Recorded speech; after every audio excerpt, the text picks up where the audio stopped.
Okay, welcome fellow collectors to another Drax Toys review. This time it's the Mighty Thor. Just received this, better late than never. I got it from shopforme.com.au again. The guys here in Melbourne, Australia, which is great. And I was also up this morning at 3 AM for the pre-order of Batman Begins and Predator Shadow, which I've secured, which is great. I think they're still online, so they must have a lot of quantity there at a sideshow. But I had to call them up as well to sort things out because the website was a bit slow. But I'll get back to Thor. In terms of the boxes, it is the shoebox design and it comes out. I'll show you that in a second.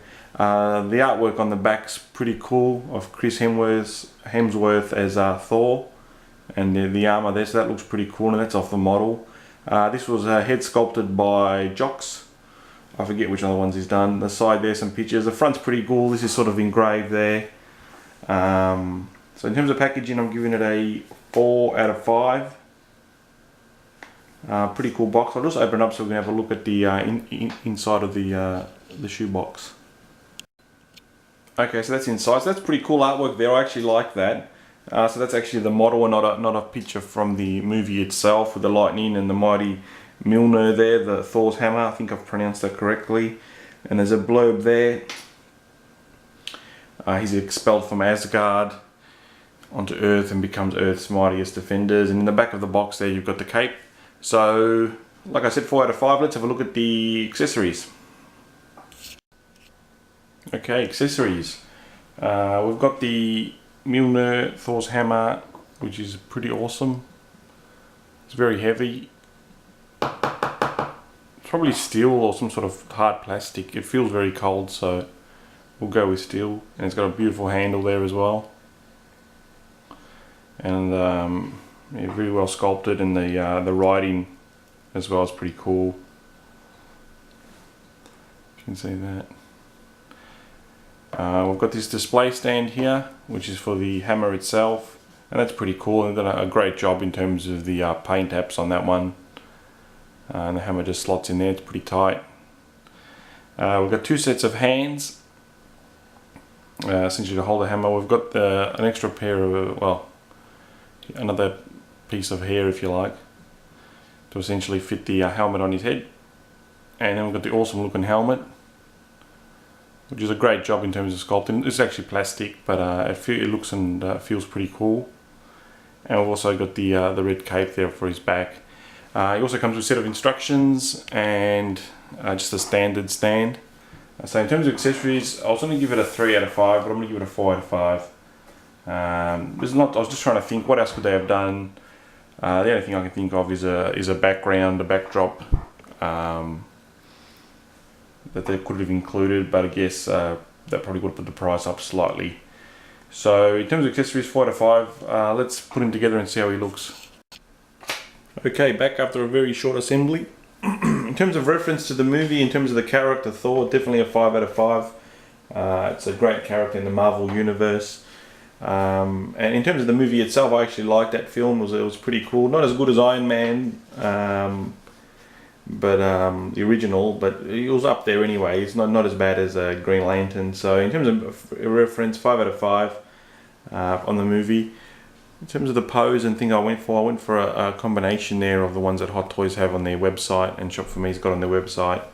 Sort of an action pose. I was thinking as I was putting them together in terms of the accessories, it would have been great to have a different head sculpt with a bit more of an expression, like an anger pose or a fighting pose. That would have been awesome. But it looks pretty cool there. I'll just do a close-up and we'll talk about the likeness.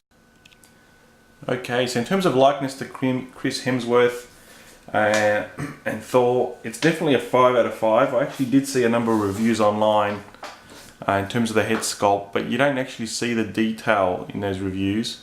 It's only when you get him, I'll take the helmet off, he's got his thin hair on, that you actually do realise they've done a great job on the head sculpt. So Jox has done a fantastic job. Yeah, awesome. So I'm going to give it 5 out of 5 on the head sculpt. A lot of detail there. It actually does look like him. The eyes are great, the beard. Like I said, if you had an angry pose with a few teeth showing there, next level stuff. Put his helmet back on. Yeah, he just needs to be more angry. Because he's pretty angry in the film, I guess. But fantastic job on the likeness, so 5 out of 5. Articulation, no problems there, it's 5 out of 5 straight up. Really get much any pose you want.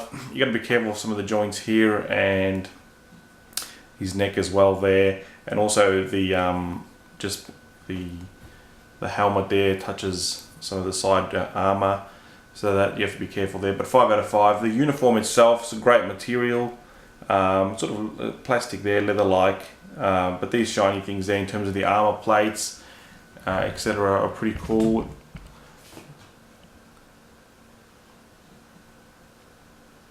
Yeah, and the cape's awesome as well, so it just sort of clips in there. I thought they were going to do it with magnets, but they've actually just got a few plastic things that just clip in there and on the other side as well. So, yeah, Articulation 5. In terms of value, Shop For Me's got it for $189. It's pretty good value here in Australia because, again, shipping in the US kills it here. But having said that, I know Odin's slightly cheaper on some of the stores, which is interesting. I'm not sure why Odin would be cheaper. Slightly, there was more demand for Thor, and I know he's sold out pretty much everywhere. So in terms of value, I'm going to give it a 4 out of 5. I think it could have been just a bit cheaper from Hot Toys, because again, it doesn't come with the extra accessories, the backdrops, the extra head sculpt would have been awesome. It does come with this, which you can just sort of display there. So I'll just take some shots now in terms of some of the backgrounds I'll be looking at. I'll probably put a desert background just because of the that's who appears in the movie. I've got a replica there of Asgard, but it's not Asgard. It's from Star Wars. I'll probably finish this clip also just showing you some of the new backgrounds I've just got done up, because I know a few of the guys are interested in seeing those. Yeah, so stay tuned for more reviews. Coming up next will be the Tracker Predator, which I get on Monday, and Spider-Man, and a few others as well. So stay tuned. Thanks for watching. Thanks for subscribing. Cheers. Bye.